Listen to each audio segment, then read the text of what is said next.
Como parte de la licenciatura en Ingeniería Química, el estudiante debe lograr identificar cómo la estática es vital en el movimiento de las partículas. En este caso, en la estática, correspondiente a la mecánica, que a su vez corresponde a las ramas de las físicas, tenemos nosotros la descomposición vectorial en 3 dimensiones, específicamente con el método de ángulos. Para ejemplificar esta descomposición vectorial con este respectivo método, he decidido ocupar el ejercicio 2.37 del libro Ingeniería Mecánica Estática de los autores William F. Riley y Leroy D. Sturgis. Se aplica una fuerza a un anclaje, tal como se indica en la figura 2-37. Si F es igual a 10 kN, ángulo en X igual a 60 grados, ángulo en Y igual a 70 grados y ángulo en Z igual a 37.3 grados, el inciso A nos pide determinar las componentes X, Y y Z de la fuerza, y el inciso B, expresar la fuerza en forma vectorial cartesiana. Los datos que tenemos son que la fuerza es equivalente a 10 kN, los ángulos en X son iguales a 60 grados, en Y a 70 grados y en Z a 37.3 grados. Estos 4 datos los ocuparemos a lo largo de la metodología de resolución. Lo primero que nosotros debemos identificar es que cada ángulo es respectivo a un eje, por lo que para hallar las componentes en F que pide el primer inciso, nos debemos basar en el teorema de Pitágoras. En este primer ejemplo, el ángulo X, recordemos que era respectivo al eje de las X, la cual va a actuar como cateto adyacente de nuestro ángulo, mientras que nuestra fuerza en 10 kN va a actuar como hipotenusa del triángulo rectángulo que forman tanto el componente en X como la fuerza. Nosotros como ingenieros debemos recordar siempre las relaciones trigonométricas, es decir, seno, coseno y tangente, sabiendo que seno es igual al cateto puesto sobre la hipotenusa, coseno es el cateto adyacente sobre la hipotenusa y la tangente es el cateto puesto sobre el cateto adyacente. Como he mencionado anteriormente, nosotros siempre al recordar estas funciones trigonométricas podremos identificar cómo hallar un valor que nos haga falta dentro de un triángulo rectángulo.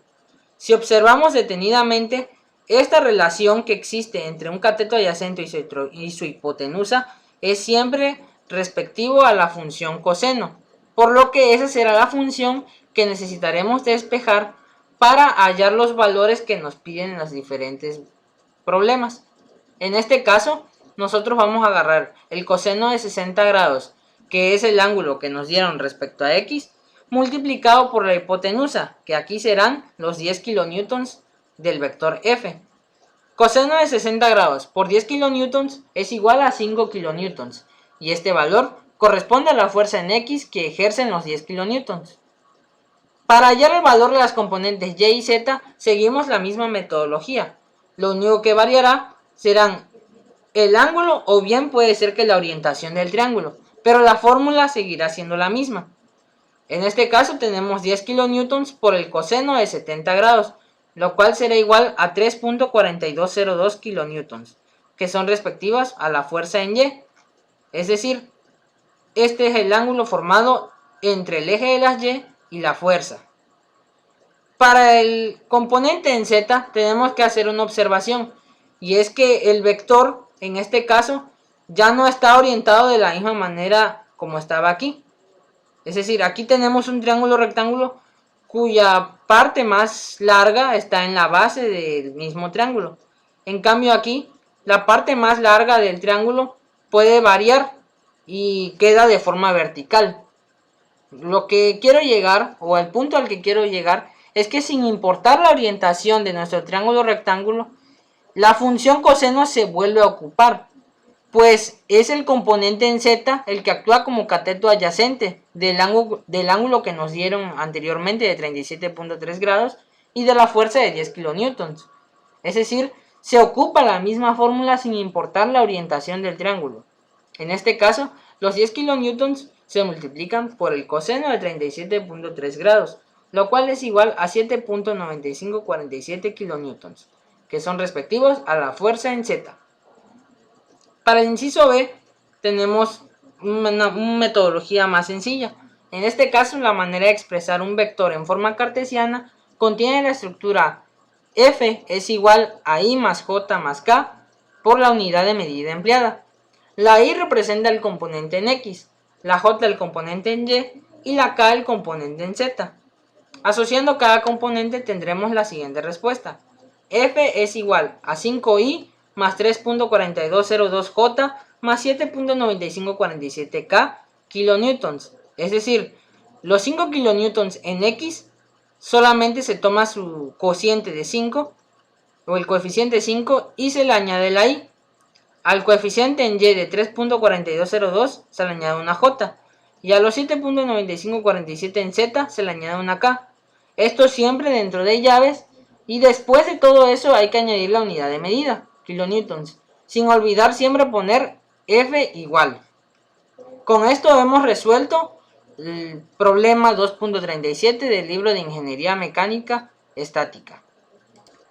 Ahora bien, como complemento a este video, me he tomado la molestia de ocupar la herramienta GeoGebra para representar el vector en 3 dimensiones. En este caso, si se pueden observar en esta parte, hay unos ángulos marcados que son respectivos a los ángulos que nos da el problema.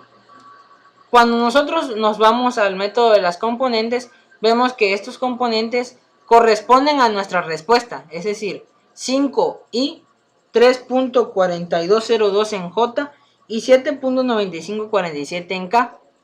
Estos forman el vector AB, que en este caso representaba el vector F. Con esto concluye el video, agradeciendo de antemano a la Universidad Autónoma del Carmen por proporcionar las herramientas necesarias para la adquisición de este conocimiento.